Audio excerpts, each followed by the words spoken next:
Buonasera a tutte e tutti, benvenuti a questo nuovo appuntamento della Bella Estate. Sono Selene Buia, sono la responsabile della biblioteca. A nome di tutto lo staff vi ringrazio per la vostra presenza. Una nuova serata in biblioteca organizzata dalla biblioteca in collaborazione con la scuola Paganini, una serata all'insegna della musica.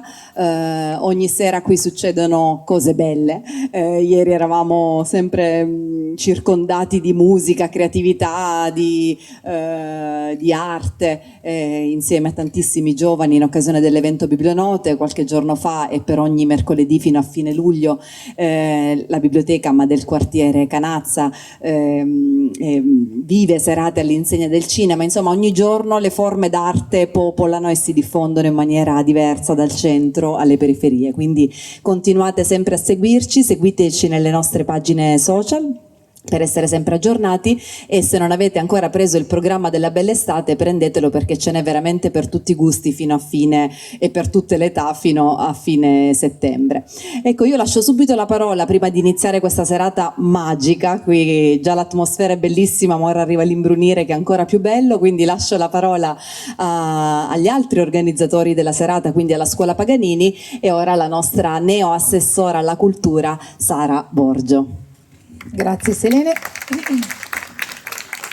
Vediamo fino a quando sarò neo assessora, appunto almeno al primo anno di...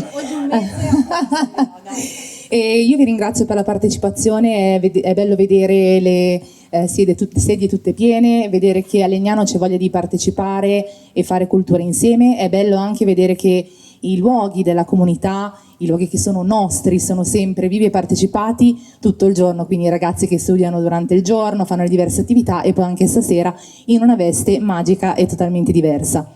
Per noi come amministrazione è importante lavorare in rete, quindi in questo caso grazie alla scuola di musica Paganini, per poter organizzare insieme questo evento che mette al centro la musica, mette al centro i ragazzi. E come ho già detto anche la volta scorsa, è importante la cultura, non solo quella fruita da spettatori, ma anche quella prodotta. Quindi davvero grazie ai ragazzi che vogliono seguire la loro passione, la musica, per quello che ci offriranno questa sera. Grazie a voi ancora, e lascio la parola a Fabio Poretti della scuola. Grazie.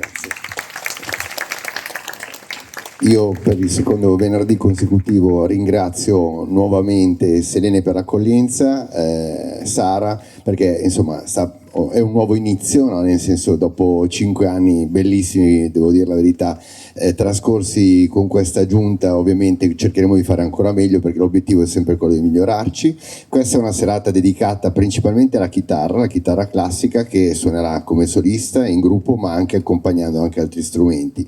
È uno strumento molto delicato, molto bello, ma grazie anche a questa struttura potrete apprezzare davvero le potenzialità di questo strumento.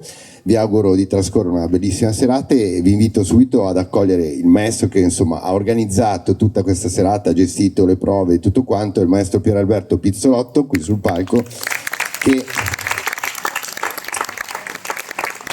per fortuna mia e soprattutto per fortuna vostra presenterà la serata. Buon ascolto.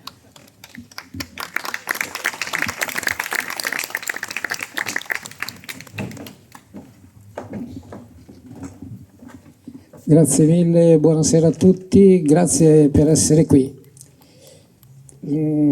Presentiamo in una location completamente diversa da quella che siamo abituati di solito, e siamo molto contenti. È una cosa veramente interessante, bella.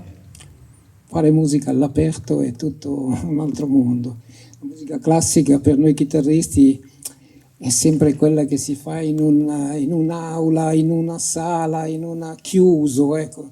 Invece che siamo usciti, e così noi, per quello che vi possiamo dire dalle prove, è tutto molto molto bello. Apriamo la serata subito con una solista, Martina Contati.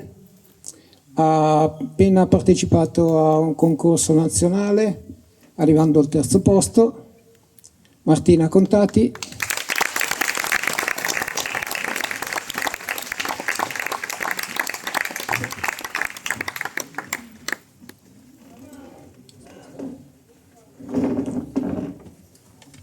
Ci suonerà 2 brani, il primo Estrellita di Dilermando Reyes e l'altro Xodo da Baiana. Sono 2 brani sudamericani. Buon ascolto.